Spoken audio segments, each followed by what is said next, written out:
Amigos, bienvenidos a esta nueva edición de Venezuela Siempre, Siempre Venezuela. Como siempre, lo hacemos con mucho cariño, con mucho respeto para todos ustedes a través de esta señal. 5 emisoras que se enlazan desde Aruba hasta el Arauca Binacional para llevarles a ustedes la mejor información en señal abierta, pero también tenemos nuestra señal digital que nos permite en este momento estar en cualquier parte del mundo a través de nuestro Facebook Live y la opción comunicacional que ofrecemos para vernos en diferido a través de nuestras redes sociales en Siempre Venezuela. Es un trabajo en equipo en donde está Vanessa Chacón en la producción, Camilo García en redes sociales y apoyo técnico, nuestro equipo de operadores, también nuestros colaboradores en Colombia, Venezuela y otras partes del mundo, todos bajo la coordinación de su servidor, Alan Peralta. Iniciamos así nuestra jornada informativa analizando lo que es obvio, el tema del acuerdo en Barbados.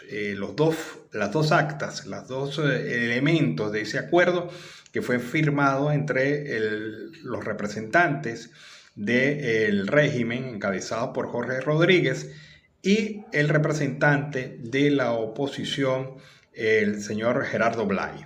Ahora, han salido muchas críticas en relación a ese acuerdo. Un acuerdo que se le critica no tener especificación clara sobre el tema de los presos políticos, no tener especificación clara sobre el tema de las inhabilitaciones, no comprometer muchos elementos al régimen. Es decir, han surgido muchos análisis y muchas versiones en este sentido.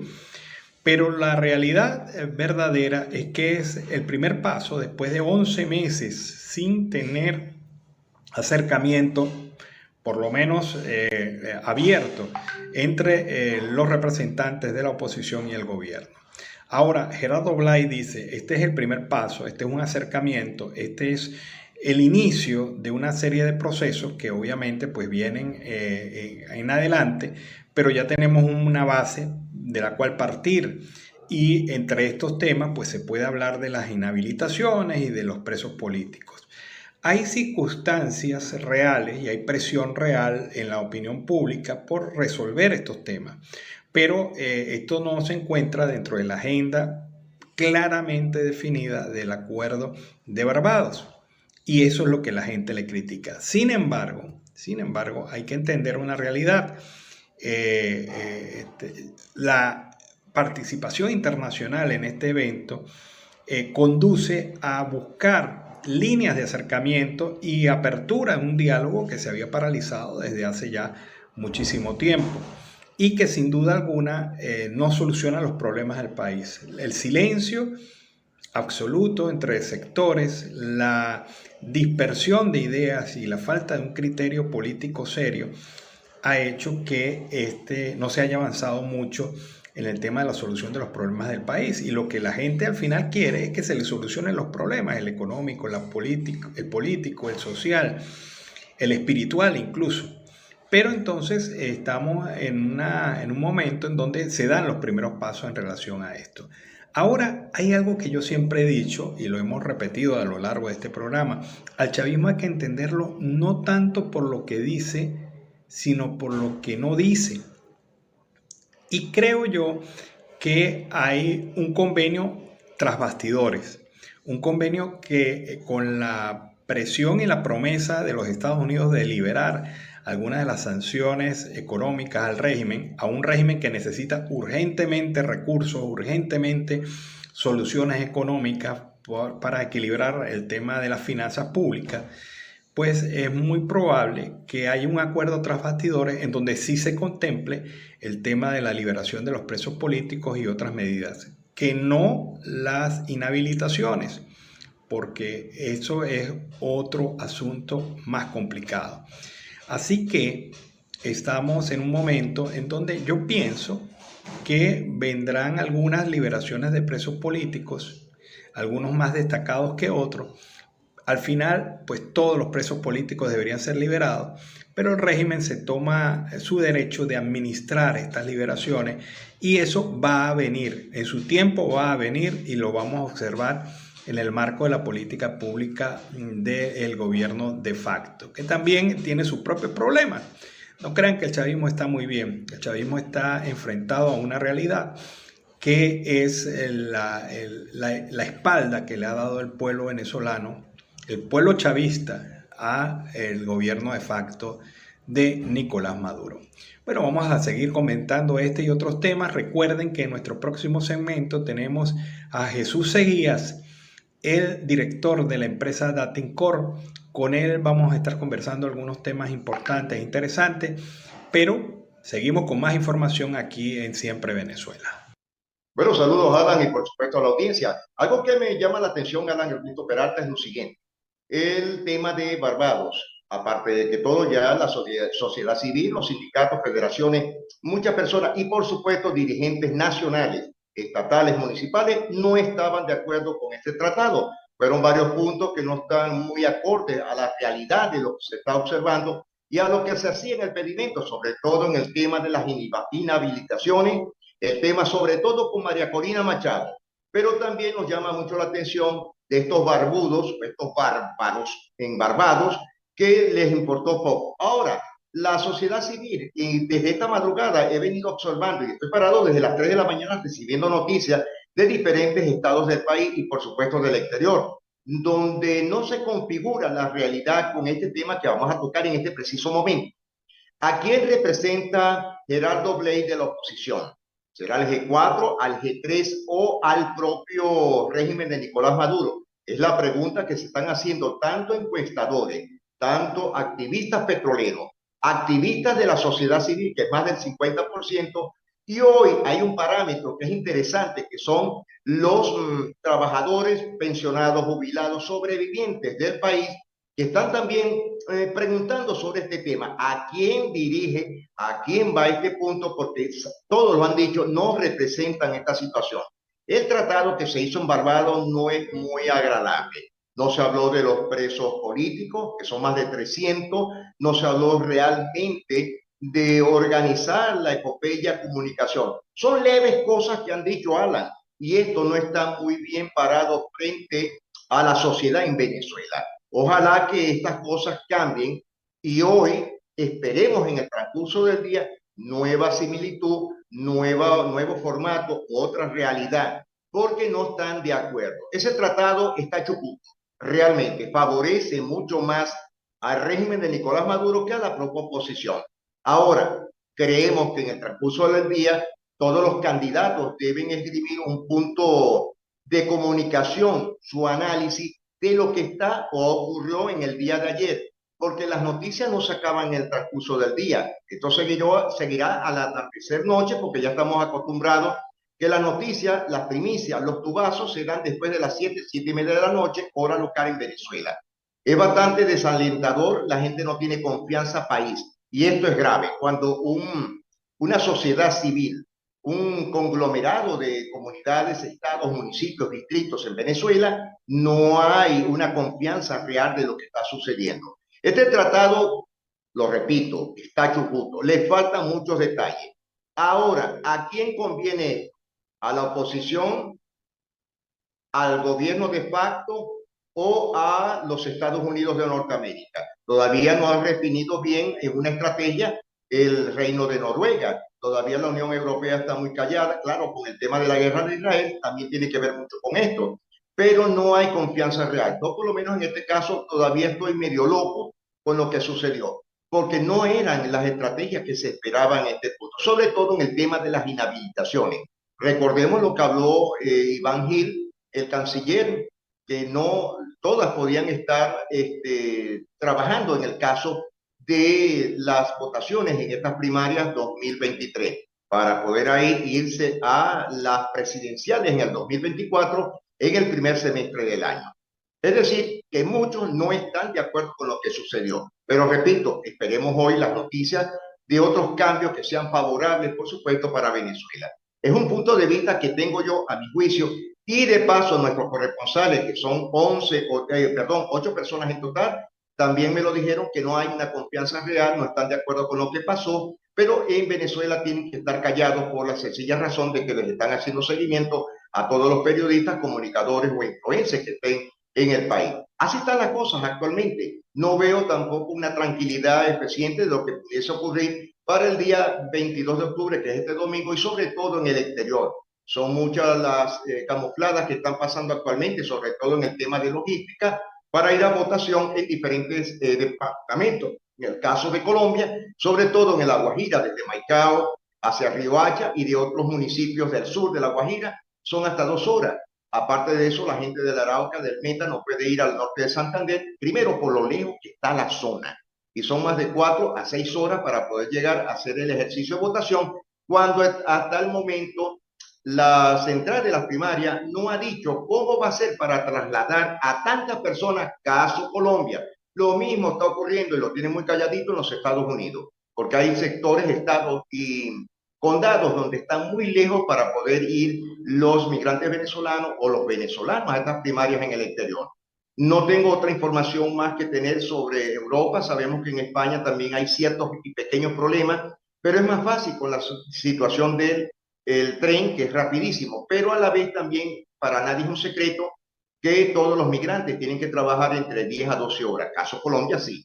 Esperemos en el transcurso de la tarde, lo repito por tercera vez, que algo nuevo cambie y, por supuesto, alegre la faz del rostro de cada uno de los nacionales, de nuestros migrantes y, por supuesto, en nuestro hermoso país que es Venezuela. Que todas las cosas cambien, estén bien y haya el día lunes una nueva festividad para la situación en otro punto. Bueno, vamos ahora con un reporte especial que hizo nuestro director Alan Ernesto Peralta con el dirigente petrolero Luis Hernández. Amigos de Venezuela, siempre Venezuela, tenemos en esta oportunidad como invitado especial a Luis Hernández, quien es director del Frente de Trabajadores Petroleros Rompiendo Cadenas. Con él vamos a estar conversando sobre diversos puntos de la realidad petrolera. Uno de los puntos fundamentales, señor Hernández, es la situación de los trabajadores de la industria petrolera. ¿Cómo percibe esta situación actual de los trabajadores de la industria petrolera? Bueno, señor Hernández, y frente a esa realidad, ¿el régimen le está respondiendo a los trabajadores?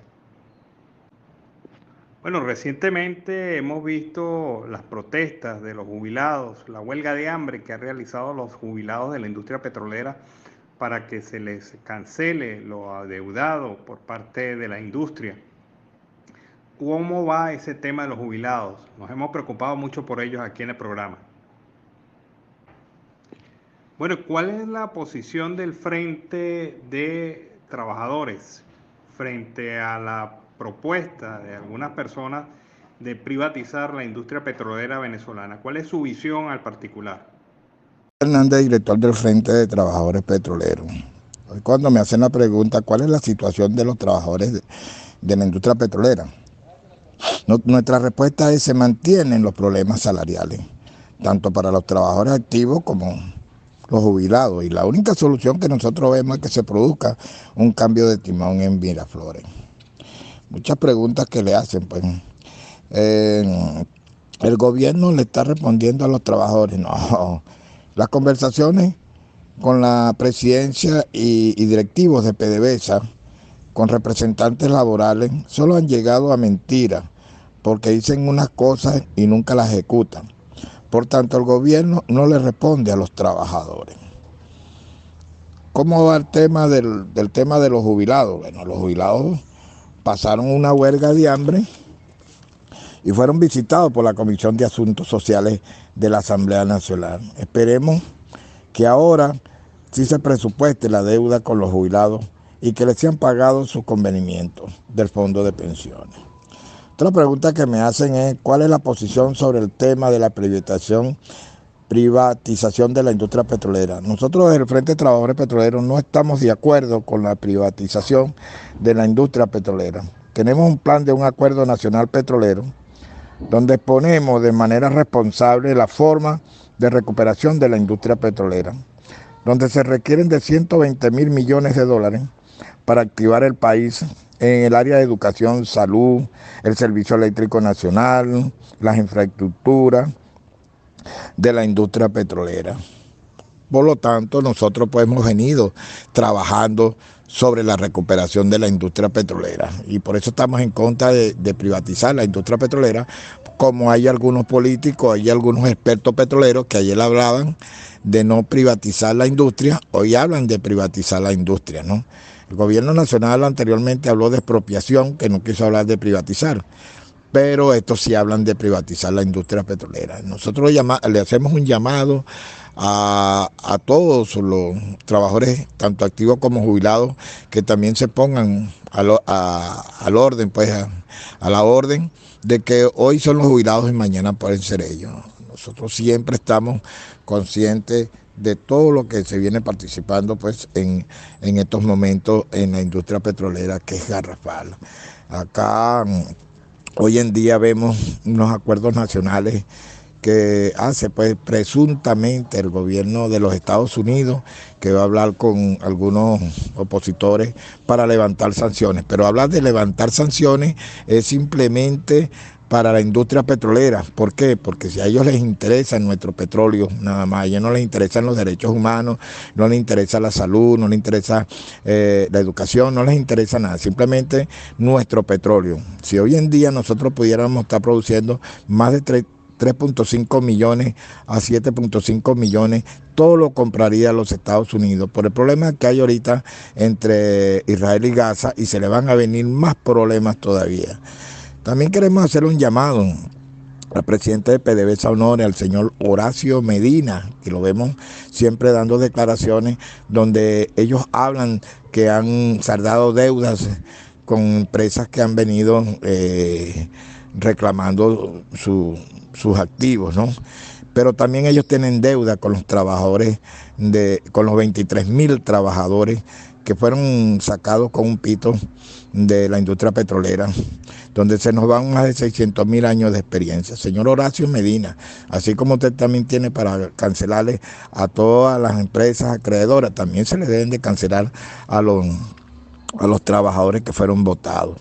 También, porque eso es PDVSA o no, PDVSA Cisgo, también tiene que ver. También tenemos que ver con la deuda que se le adeudan a los trabajadores jubilados de la industria petrolera, petroquímica y carbonífera. Desde acá, desde el Frente de Trabajadores Petroleros, nosotros estamos siempre pues a la vanguardia en la lucha, tanto los trabajadores de la industria petrolera, gasífera y petroquímica, como los de los demás sectores.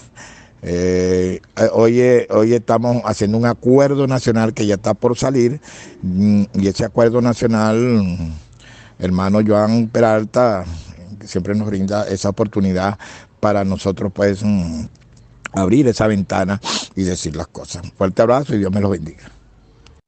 Bueno, excelente este trabajo periodístico de nuestro director Alan Ernesto Peralta con el amigo Luis Hernández, un dirigente petrolero que sabe lo que está diciendo.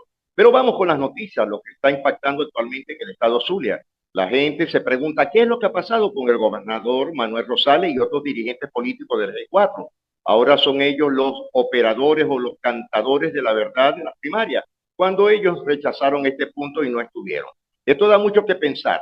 Otro punto del gobernador Manuel Rosales es que ahora dice, basta de los conflictos políticos, vamos a entrarle al país de otra manera. Bueno, perfecto por él, ojalá, porque prometió las barcazas desde que llegó antes de la gobernación y todavía al momento la luz se va 3 a 4 veces al día con racionamientos de 5, 6 y 7 horas. Así están las cosas actualmente en el occidente y en el estado Zulia.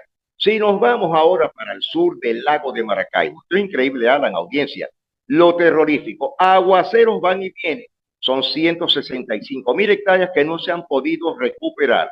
Vamos ya para un año en esa zona de Musacia, sector agrícola y, por cierto, ganadero por excelencia, que ya no saben qué hacer, no saben a quién pedirle, porque sencillamente las últimas carreteras nacionales rurales, que son las de Encontrado, hacia el Escalante, hacia San Carlos, están totalmente destruidas. ¿Por qué? No ha habido mantenimiento y esto es grave. Hasta el momento ni el gobernador, mucho menos el gobierno nacional, pero los alcaldes, maestres y por supuesto sus concejales han hecho algo por esa zona productora que depende el 65% de Venezuela para el plátano, la carne de primera calidad, de segunda o lo que sea. Los productos como tubérculos se han dañado. Y lo mismo está ocurriendo más arriba, después de Guayabones, que es el estado Mérida, donde hoy las papas, la lechuga, los productos tipo legumbres y verduras se están perdiendo porque no hay la manera como bajarlos por la falta de gasolina. Es lamentable, pero también allá está lloviendo. El clima ha sido bastante terrible en esta zona y, por supuesto, en los mercados principales, municipales, tanto de Táchira, de Trujillo, de Mérida, del estado Zulia, de Ustedes y de la Gran Caracas, los precios aumentaron, aunque muchos crean que es una tontería, $1 más por litro. Es decir, $1 más. Cuando hoy todos sabemos que el sueldo mínimo para los funcionarios públicos de Venezuela solamente está en 3.70. Y oigan esto, a esta hora, en este programa, ¿saben a cómo está la moneda? A 37.57. Te faltan 3 centavos de dólar para que llegue a los 38. Y estamos seguros que para el día de mañana esto va a ser mucho más alto hasta llegar la semana que viene sobre los 40 bolívares por la divisa norteamericana. Algo bastante lamentable lo que está sucediendo. Vamos para otro punto. Nos vamos a las costas de Paraguaná. ¿Cómo ha cacareado este gobierno de facto de Nicolás Maduro y por supuesto de su presidente de PDVSA? Siguen mintiéndole a todas las personas. Hoy, Alan, audiencia, el Estado Falcón está sumido en la desidia. No hay combustible, teniendo allá las mejores refinerías del mundo, hoy destruidas totalmente por la incapacidad y la falta de mantenimiento de esta estatal roja rojita. Es muy triste de ver la realidad de lo que está pasando, sobre todo en la refinería de Paraguaná, en las vías que van a la COR de la zona de Morón. Es decir, que no están llevando ni siquiera gas natural. Y, por supuesto, el costo de la gasolina es terrible. Un costo total más alto que cualquier parte del país, menos el Amazonas, pero sobre todo en Falcón, donde están las refinerías. Y, por cierto, no hay gasolina ni diésel en algunas zonas como Punto Fijo, la propia capital, que es Coro, Dabajuro, Los Pedros y vámonos más allá, que es a Yaracar. De Yaracar, para poder salir hacia Carabobo, cuesta bastante y les están cobrando $1 de más por galón, sencillamente para que ellos puedan pasar, y lo mínimo que les están vendiendo son 2 galones por vehículo y 3 galones a los camiones. Por lo menos pueden llegar hasta el estado Carabobo y de ahí a Valencia, a La Victoria, para seguir hacia Caracas, haciendo de nuevo colas, comprándole a los bachaqueros la gasolina al precio que se las impongan. Esto va a dar bastante que pensar, sobre todo en un país petrolero. Bueno, y si hablamos de la Gran Caracas, los aguaceros no se han dejado de esperar. Parte de lo que son los valles del Tuy están cerrados desde hace 2 días. Los ríos, las cañadas que van hasta San Felipe, hasta la zona montañosa de los valles del Tuy, están bloqueadas totalmente. Ha habido deslizamiento. Y por supuesto, como siempre lo decimos desde el programa, ¿qué ha hecho el alcalde de esa zona? Absolutamente nada. Qué lamentable. Portuguesa, aguaceros van, aguaceros vienen. La zona que va hacia San Ignacio, que es la vía principal donde están los maizales, está totalmente tapiada, pero de agua. Es decir, tanto los ríos Yaracuy y los ríos de Portuguesa están haciendo mella, sobre todo en la zona principal, que es la carretera que va a la bifurcación hacia ese hermoso estado agrícola del país. Se está perdiendo toda la cosecha, aparte de que eso no le importa al gobierno, porque ellos siguen importando el maíz amarillo blanco, pero los campesinos les están pagando mucho menos y aparte de todo tienen que hacer un esfuerzo descomunal, terrible, porque tienen que llevar el producto agrícola en mulas o bueyes, es decir, como en los tiempos de los años 10, de los años 20 en Venezuela. Eso es algo inaudito, no hay un camión que le facilite como lo hacía antes el ejército, cuando en tiempos de estas calamidades naturales en el país. Hoy, por cierto, los camiones militares no hacen absolutamente nada porque no tienen gasolina, se han robado los repuestos, están en todos los cuarteles y fuertes, y estamos cansados de ver en estos videos muchas personas que lo han hecho. Es una situación real que es lo que pensará el ministro de la Defensa, que no hace absolutamente sino irse a tomar sus guayaculitas o su lavagallo, que le encanta a los que son mayores de edad. Un hombre poco versado en el tema militar, que ni siquiera hace absolutamente nada. Bueno, hasta aquí las noticias por el momento. Vámonos ahora a una pausa comercial y musical. Y al regreso estaremos con la entrevista del profesor, dirigente, encuestador político, Jesús Seguía. Seguimos aquí en Venezuela siempre, siempre Venezuela. El jefe de la delegación de la plataforma unitaria opositora para el proceso de negociación, el señor Gerardo Blay, dijo que tras el acuerdo parcial de garantías electorales irán a conversar por la estabilización económica del país y la independencia de los poderes públicos. Blay ha señalado durante el día de hoy que tras los bastidores se han discutido muchas cosas para llegar a los acuerdos que se anunciaron el día de ayer. Varios meses de discusión han sido materializados en el acuerdo del día de ayer. Hemos conseguido un avance para el proceso presidencial y vamos a conseguir más para el respeto a los derechos humanos. Cuando hablas de derechos, hablas de cese de detenciones arbitrarias, las persecuciones, el abuso de la fuerza pública del Estado contra ciudadanos que pueden torturar y peores cosas que eso. Esto debe parar en Venezuela. El exalcalde de Baruta y abogado dijo que aunque el acuerdo permite tener garantías para la elección presidencial del 2024, no lo es todo. Este acuerdo parcial es importante para la elección presidencial, pero es insuficiente para el restablecimiento completo de las garantías constitucionales, democráticas y el respeto a los derechos humanos. Es un acuerdo parcial y es un paso para poder determinar quién será nuestro candidato presidencial por nuestros propios procedimientos y qué podemos avanzar en las instituciones del Estado en lo que respondan y cumplan sobre lo que manda la Constitución. Ninguna de las dos partes va a capitular, ni tampoco la comunidad internacional, pero cada uno con sus intereses buscan lo que son comunes para poder cumplir con el memorándum de entendimiento de México.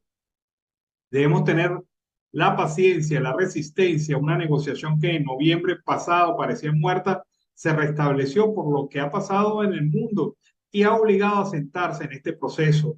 Añadió sobre los cambios de la geopolítica mundial sin hacer referencia a qué casos. Llamó Gerardo Blay a apostar al éxito del proceso y detalló que tanto el canciller de Barbados como el de Colombia cayeron en dos errores al hablar al final de las negociaciones. Bueno, es parte de lo dicho por Gerardo Blay. Se le preguntó también sobre el tema de las inhabilitaciones y Gerardo Blay dice que la Constitución señala que no puede haber inhabilitaciones administrativas para el ejercicio de los derechos políticos porque el derecho a elegir es superior. Expresó que aunque no se logró la habilitación automática de políticos de oposición, sí señala que hay una ruta para eso y estamos en mejor disposición. Sobre el tema de los presos políticos, en la medida que se cumpla el acuerdo y si las partes cumplimos, va a ser liberados muchos presos políticos y eso es parte de la ejecución de este acuerdo, según agregó. Negó que dejaran de lado los presos políticos, que según la ONG Foro Penal son 270, tanto civiles como militares. No hay un día en el que no se priorice este tema y va a empezar a ser solucionado y exigiendo que la puerta giratoria no exista, dijo Gerardo Blay.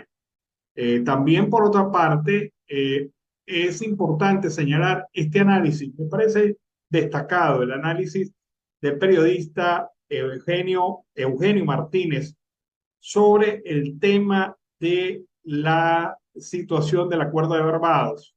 ¿Cuál es la visión que tiene este analista político sobre el tema? Vamos a escuchar lo que dice, repito, el periodista Eugenio Martínez en relación a la firma del acuerdo en Barbados.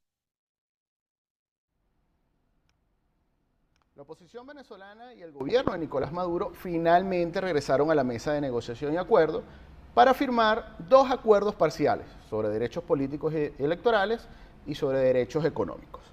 De hecho, lo más relevante de los acuerdos lamentablemente no está en el papel y tienen que ver con todos los permisos a petroleras, gasíferas y todo lo que tiene que ver con la liberación de los presos políticos. Ninguno de esos tres temas, que son vitales y que se acordaron, no se incorporaron en los documentos que se leyeron recientemente en Barbados.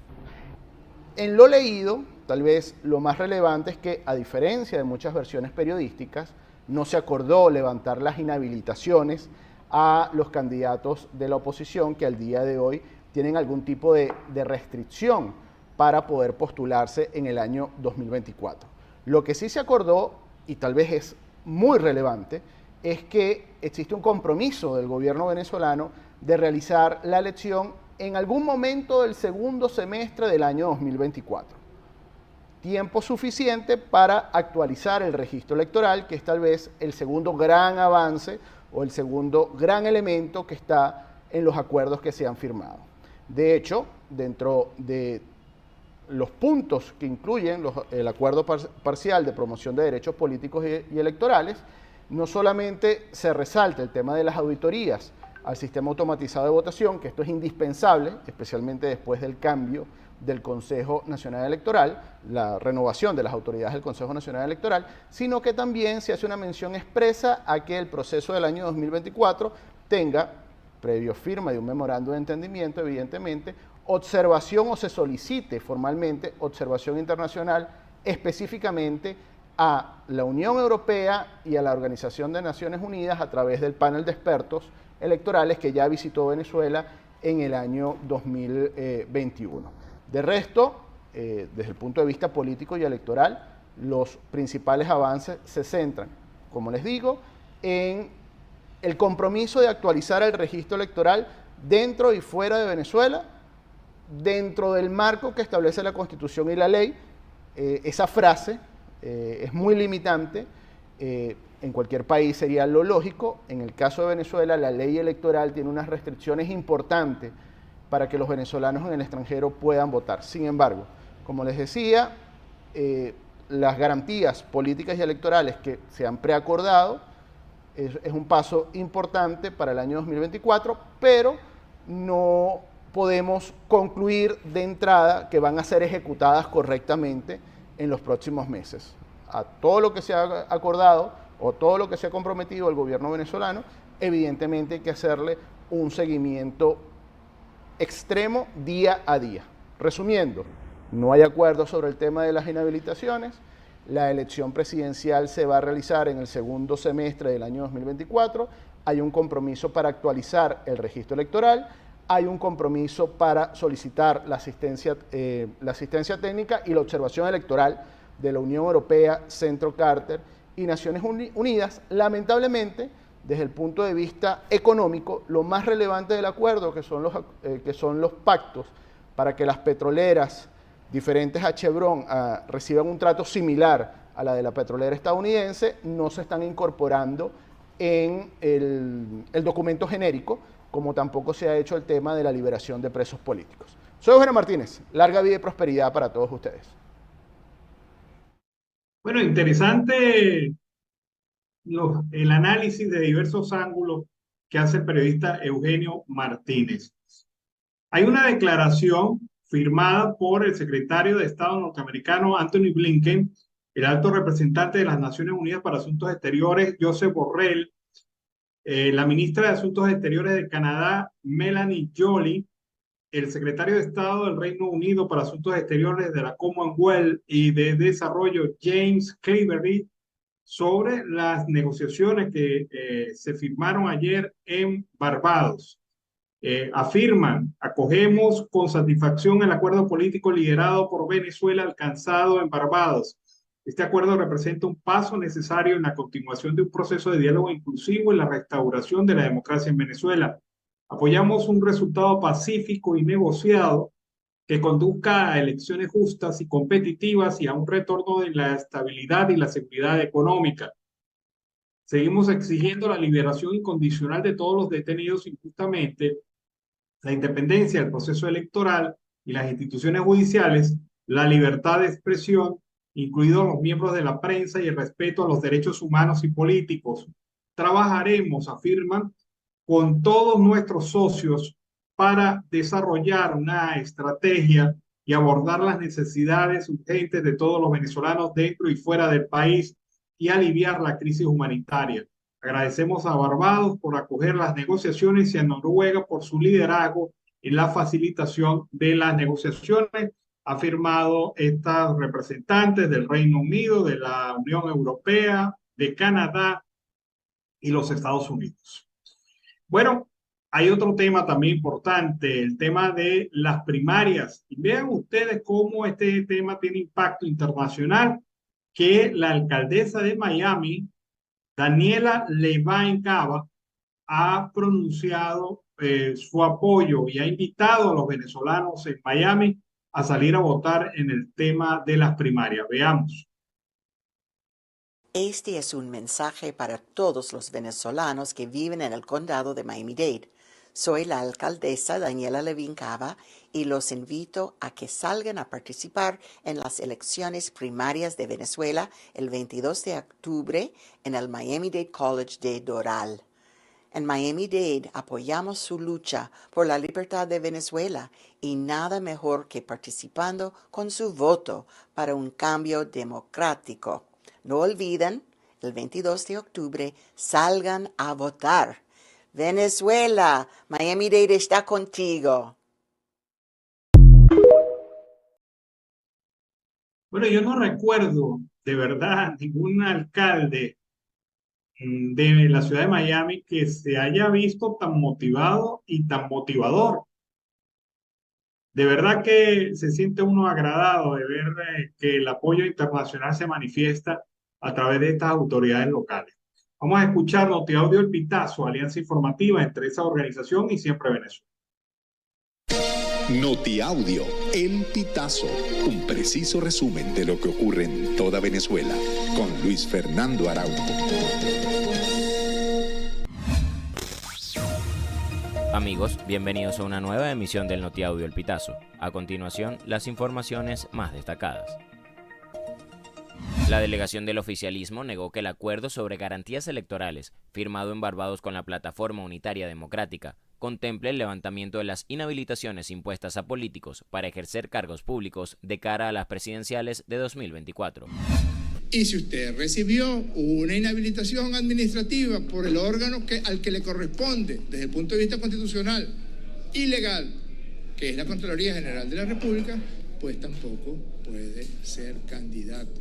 Quiero aclarar eso porque en esta etapa del proceso el párrafo se refería a los derechos de todos, que no tendrán ninguna otra limitación que no sea la que está establecida en la Constitución y las leyes de la República. El gobierno de Nicolás Maduro y la Plataforma Unitaria regresaron a la mesa de negociación con la firma de acuerdos en Barbados. Sin embargo, existen temas que quedaron fuera de la agenda de la negociación, como las señaladas por el periodista Eugenio Martínez, quien se ha especializado en temas electorales. En ese sentido, destaca la ausencia de los permisos que se le deben otorgar a las empresas petroleras y gasíferas para la recuperación económica, así como la liberación de los presos políticos. Además, tampoco está contemplada una ruta para levantar las inhabilitaciones contra políticos de oposición.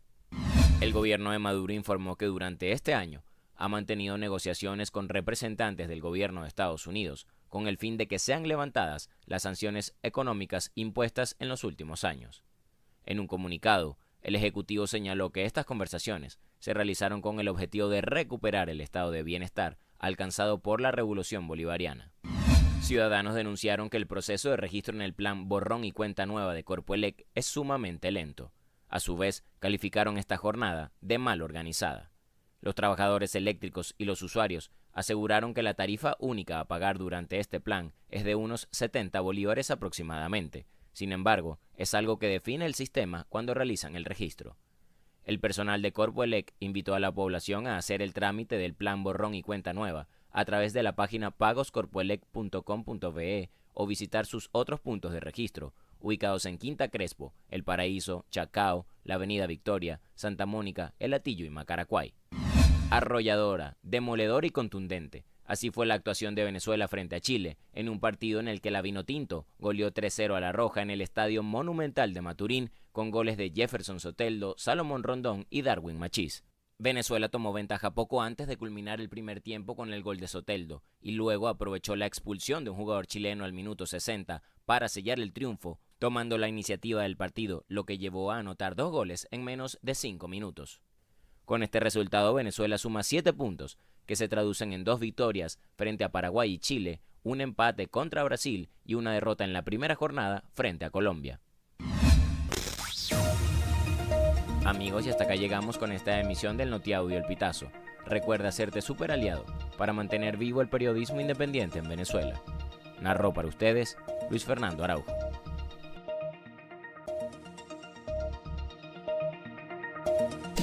Esta Estas informaciones puedes ampliarlas en nuestra página web, elpitazo.net.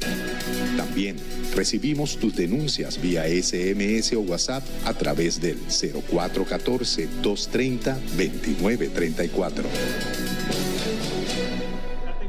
Nos vamos a la pausa comercial y musical del momento. Al regreso seguimos aquí con más de Venezuela Siempre, Siempre Venezuela. Bueno, seguimos aquí en Venezuela Siempre, Siempre Venezuela. Esta mañana, en el primer bloque, al iniciar el programa, les comentaba sobre la posibilidad de los acuerdos trastienda, aquellos que no se vieron ayer ni se firmaron ayer, pero que están marchando por la propia dinámica de los hechos y por los acuerdos a sotogoce que hayan tenido los interesados en la situación de Venezuela. Hablo de Estados Unidos, hablo del régimen, hablo de la oposición. No necesariamente todos los acuerdos tenían que haber sido firmados. Le hablaba yo que era probable que viniera un ciclo de liberación de presos políticos, pero que no estaba previsto en el acuerdo porque el gobierno no quiere mostrar la imagen de claudicar frente a los Estados Unidos.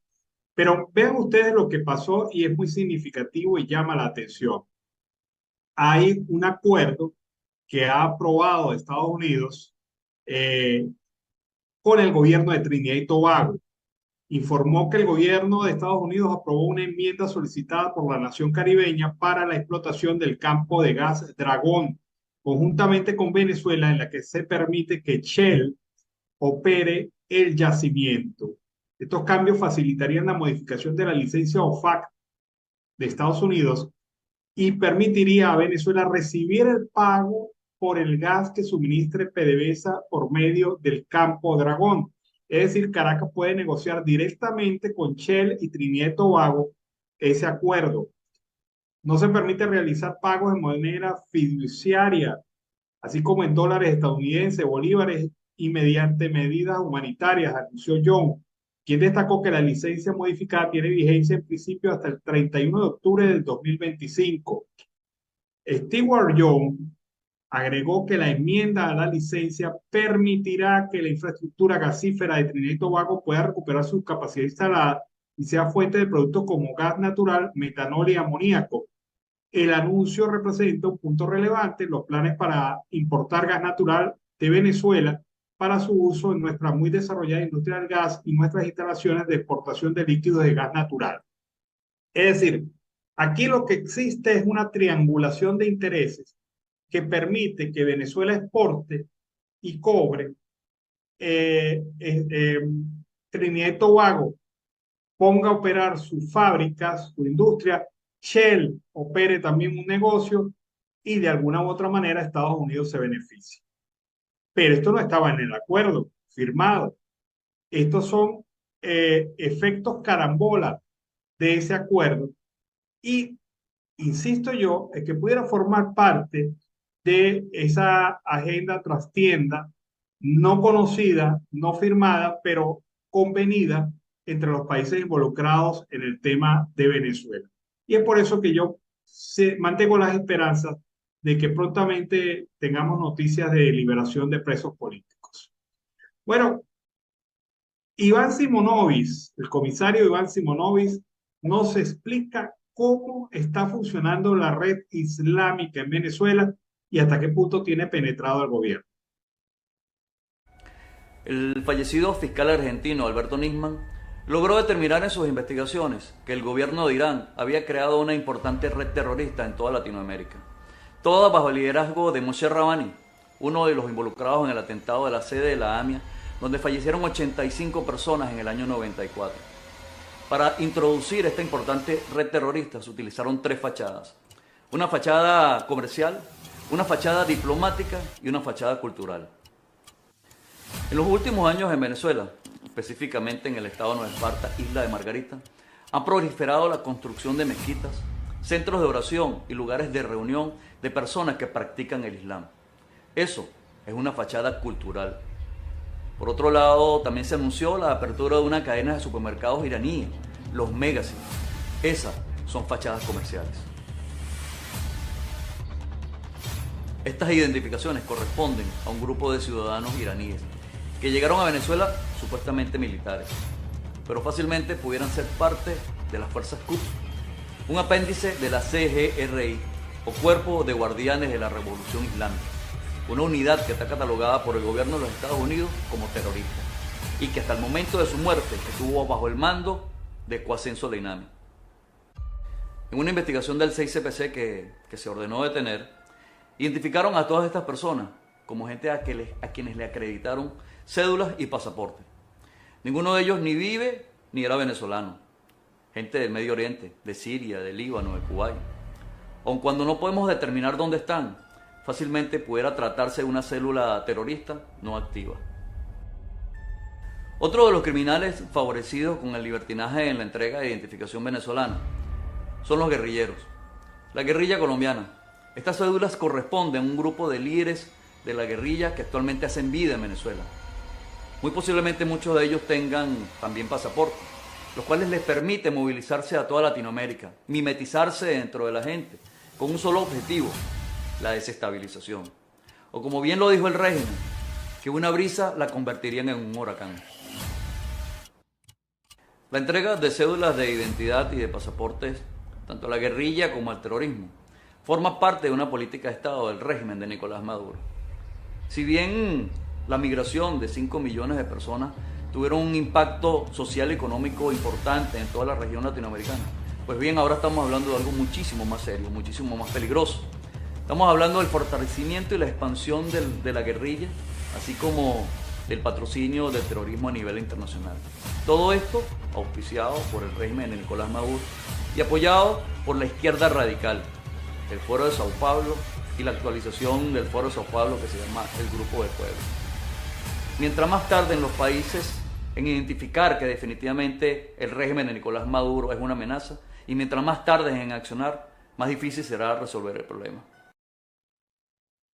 Bueno, muy claro el análisis que hace Iván Simonovic sobre el tema de la presencia del islamismo radical y esta vinculación con el régimen de facto de Nicolás Maduro. Vamos a escuchar a María García, lo que usted no escuchó a través de Siempre Venezuela. Lo que usted no escuchó a través de Siempre Venezuela Radio en Colombia, Curazao y Bonaire. Lo que usted no escuchó con María García. Bienvenidos a una nueva emisión, hoy miércoles 18 de octubre de 2023. Firma de acuerdos con Barbados sería el primer paso para el levantamiento de sanciones contra Venezuela, anunció el presidente Maduro. Con más de 3.000 centros electorales este domingo se elegirá al candidato que representará a la oposición venezolana en las elecciones presidenciales 2024. Comisión Ejecutiva del Gran Acuerdo Humanitario para solucionar la crisis eléctrica presentó este martes el gobernador Manuel Rosales. Alcaldía del municipio Omara y la FAO activaron acueducto comunitario rural en Miralejos, parroquia Las Parcelas. Tribunal Supremo de Justicia negó solicitud de revisión de la inhabilitación contra María Corina Machado a través de sentencia con fecha 14 de agosto 2023. Comité organizador de Expozulia 2023 anunciará mañana detalles de este evento enmarcado en la Feria Internacional de la Chinita. Llovió duro y comunidades en Maracaibo quedaron sin servicio eléctrico hasta altas horas de la noche. Internacionales. Argentina realizará elecciones presidenciales este domingo. Campeones del Mundial de Robótica 2023 son recibidos por autoridades regionales del Zulia tras excelente participación en Singapur.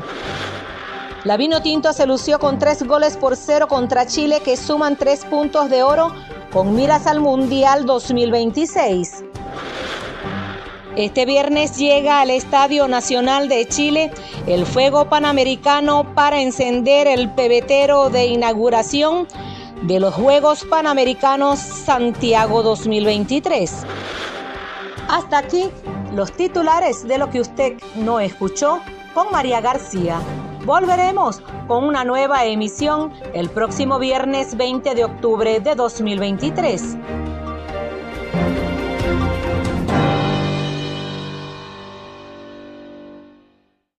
Bueno, fue el reporte de María García, lo que usted no escuchó, para Siempre Venezuela. Escuchemos ahora, ya que estamos por esta zona, a Rixia Navarro, desde la costa oriental del lago. Gracias por el pase a los estudios desde el municipio de Lagunillas, costa oriental del lago, estado Zulia, Venezuela, para nuestros amigos de Siempre Venezuela. En nuestro país se está llevando a cabo lo que es el mes rosa, actividades que diferentes instituciones, organizaciones, autoridades están ejecutando en este municipio y costa oriental del lago. Vamos a conversar con la concejal Julie Rivero, que hoy tendrán el punto rosa para dar a conocer y sobre todo informar para prevenir el cáncer de mama a través del programa Siempre Venezuela. Toda esta actividad que están llevando. Bueno, sí, Julie Rivero, concejal del municipio de Lagunilla. Es muy importante este mensaje. Es un mensaje donde se estaría llevando a cabo a nivel de todo el municipio, a nivel de la nación, donde se está cumpliendo lo que es el mes rosa, el mes de octubre, y llevar este mensaje directamente a las personas, más que todo eso. No es solamente a nosotras las mujeres, también a los hombres, porque esto es una situación que nos puede tocar a todos, esperando en Dios que no sea así. Pero cuando nosotros prevemos una circunstancia de salud, mire, nos salvamos porque estamos en esa presencia de cuidarnos.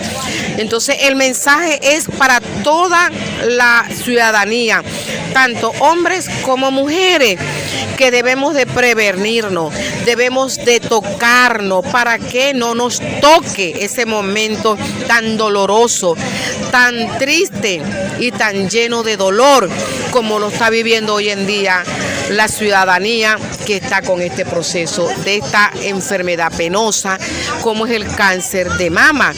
Y hoy en día nos sentimos al lado de ellos, al lado de esta familia que están con este dolor, y nos ponemos con una mano amiga de que tratamos de llevar este mensaje lo más dentro de este municipio, que entre y que llegue al rincón de los sectores donde existe esa población vulnerable, que no le llega este mensaje. ¿Ustedes tienen estadísticas, concejal? ¿Ustedes han conocido estadísticas de cáncer que se han presentado en Lagunilla? Claro, mira, nosotros hemos tenido estas estadísticas porque la Cámara Municipal ha hecho estas mesas de trabajo con estas estadísticas, donde hoy en día un sinfín de mujeres y hombres están atravesando esta penosa enfermedad, donde nosotros hemos tratado de todo lo posible de buscar que estos medicamentos lleguen lo más cercano a la población en el municipio de Lagunilla, no que se trasladen a otros lugares cuando es una situación vulnerable para esta persona, donde la escasez de la gasolina, la escasez del combustible, tanto gasoil como transporte, una situación donde tienen que trasladarse a otra ciudad para poder obtener un medicamento que es tan importante y vital para la restitución de la salud o la mejoría de estos pacientes. Concejal, ¿va a participar en la caminata rosa que se va a llevar a cabo este 19? Claro, si nosotros desde este punto lo hemos mostrado, y con la primera dama del municipio de Lagunilla, que en la Casa de la Cultura, con el programa el Instituto de la Mujer, que es InMujer, nosotros nos decretamos en este municipio unidos contra el cáncer, para que este mensaje, la primera dama, junto con el alcalde José Mosquera, el gobernador Manuel Rosales y todo el equipo que le acompaña, buscaremos todo lo posible estar más cerca de estos pacientes para que estos pacientes tengan una mejor calidad de vida en la salud, porque eso es lo importante. En ese momento que esa persona te necesita, está ahí con él. Dale esa mano amiga, dale esa cara que ellos necesitan. Mira, una persona con solamente que tú le atiendas con una sonrisa, ya esa persona se siente aliviada. ¿Por qué? porque la condición de salud de la persona es como tú lo tratas y como tú lo atiendes. Esa es la verdadera mano amiga que estas personas que hoy en día están padeciendo de esta penosa enfermedad. Gracias. Así es, esta es la información que nosotros estamos llevando a esta hora a través del programa Siempre Venezuela. Quien les acompañó, Rixia Navarro. Bueno, y con este reporte de Rixia Navarro despedimos la edición meridiana de Siempre Venezuela. Siempre lo hemos hecho con mucho cariño, mucho respeto para todos ustedes a través de esta señal. Como siempre, un trabajo en equipo, donde está Vanessa Chacón en la producción, Camilo García en redes sociales y apoyo técnico, nuestro equipo de operadores, también nuestros colaboradores en Colombia, Venezuela y otras partes del mundo, todos bajo la coordinación de su servidor, Alan Peralta. Despedimos la edición así. Nos volvemos a encontrar ahora más tarde de 4 a 6 hora colombiana a través de estos mismos puntos de información. Un gran abrazo, buen provecho. Siempre Venezuela es un programa que te brinda las mejores noticias, comentarios, análisis, entrevistas y música. Información sin censura en la voz de los protagonistas. Todo un equipo de producción de primer nivel. Siempre Venezuela. Lo encontrarás en las radios de tu preferencia. O si no, visítanos en nuestras plataformas digitales. Siempre Venezuela Radio. En Instagram, Facebook y Twitter. De lunes a viernes le decimos lo que en Venezuela prohíben. Porque somos Venezuela siempre, siempre Venezuela.